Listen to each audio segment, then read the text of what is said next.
सर्वद्वारेषु देहे अस्मिन् प्रकाशोपजायते ज्ञानं यदा तदा विद्यात् विवृद्धं सत्वम इति उत. Hello friends, this is the 11th shlok of the 14th chapter of Bhagavad Gita, and today we will understand this shlok in detail. So let's first go over its meaning. So the shlok says, Sarvadvareshu dehe asmin, which means in all the gates of this body, prakasha upajayate, which means produces light. Jnanam yada tada vidyat, which means when knowledge in the same way through learning, vivriddham sattvam iti uta, which means sattva certainly increases. So basically, Shri Krishna is now providing the clues to identify the qualities of nature, and he starts off with the sattva quality. And he says that when knowledge creates illumination in all the gates of the body. So gates of the body basically are the senses. So when the knowledge creates illumination in the senses of the body, then by that learning, sattva increases. So in simple words, what Shri Krishna is saying over here is that through illumination, sattva quality actually increases. So if you look back at your life and notice when you have been successful and when you have basically regretted your actions, then you will notice that whenever you performed an action for the sake of the action itself, then you would have been successful in that endeavor, or you might have felt happy doing that.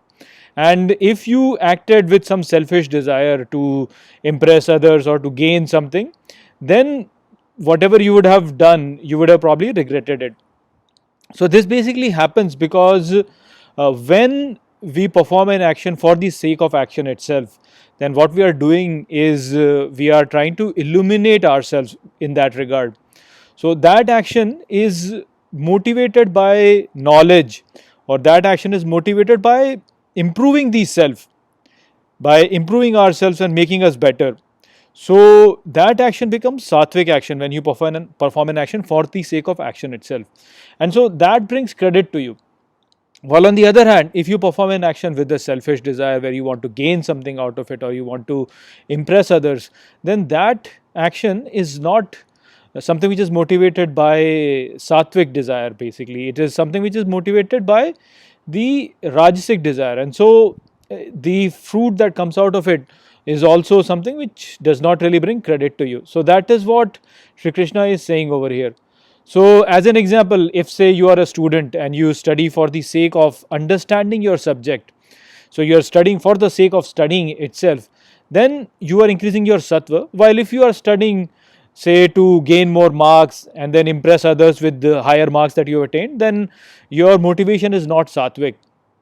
So even in the second case, if you attain good marks, that will still bring you discredit. In the long run, you will still not be gaining something good out of it. While in the first case, wherein you were studying for the sake of studying, even if you were not able to score good marks, even then the knowledge has stayed with you, and in the long run, this attitude will propel you forward and you will gain credit.